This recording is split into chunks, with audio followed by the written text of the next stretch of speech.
சட்டமன்ற தேர்தலில் எந்த கூட்டணிக்கு செல்வது என்பது தொடர்பாக பன்னீர்செல்வம் தனது ஆதரவாளர்களுடன் பெரியகுளம் அருகே ஆலோசனை மேற்கொண்டு வருகிறார். இது பற்றிய மேலும் விவரங்களை வழங்குவதற்காக செய்தியாளர் சதீஷ் இணைகிறார். சதீஷ், இந்த ஆலோசனை கூட்டத்தில் யாரெல்லாம் பங்கேற்றிருக்கிறார்கள்? விவரங்கள். நிச்சயமாக, அதாவது தமிழக சட்டமன்ற தேர்தல் களம் தற்போது சூடு பிடித்திருக்கு என்றுதான் சொல்ல வேண்டும்.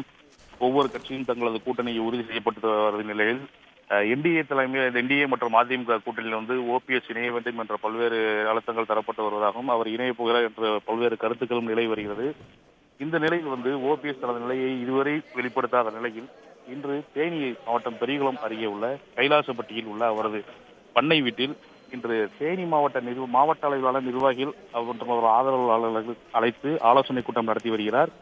இந்த ஆலோசனை கூட்டம் என்பது பார்த்தோம் என்றால் கட்சி அவர் ஆதரவாளர்கள் உறுப்பினர்கள் என்ன கோரிக்கைகளை முன் எடுத்து வைக்கிறார்களோ அந்த கோரிக்கையை கேட்டறிந்து பின்னர் நாளை சென்னையில் அவர் நிர்வாகிகள் மொத்தமாக சென்னை தமிழகம் முழுவதும் உள்ள அவரது ஆதரவாளர்கள் மற்றும் நிர்வாகிகளிடம் சென்னையில் நாளை ஒரு ஆலோசனை கூட்டம் நடத்திய பின்பு அதற்கு அடுத்தபடியாக தனது நிலையை பற்றி ஓபிஎஸ் அறிவிப்பார் என்றுதான் அவரது தரப்பிலிருந்து சொல்லப்படுகிறது.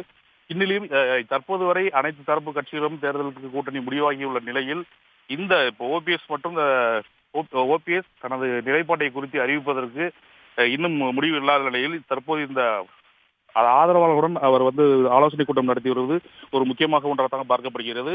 இந்த ஆலோசனை கூட்டம் முடிவில் ஒரு சில முக்கிய முடிவுகள் எடுக்கப்படும் என்று அவரது ஆதரவாளர்கள் தெரிவிக்கின்றனர். இருப்பினும் இறுதியாக நாளைதான் ஓபிஎஸ் தனது நிலையை குறித்து விரிவாக சொல்வார் என்று அவரது ஆதரவாளர்கள் தெரிவிக்கின்றனர். சதீஷ், தகவல்களுக்கு நன்றி. உடனுக்குடன் செய்திகளை தெரிந்து கொள்ள சன் நியூஸ் பெல் ஐகானை கிளிக் பண்ணுங்க.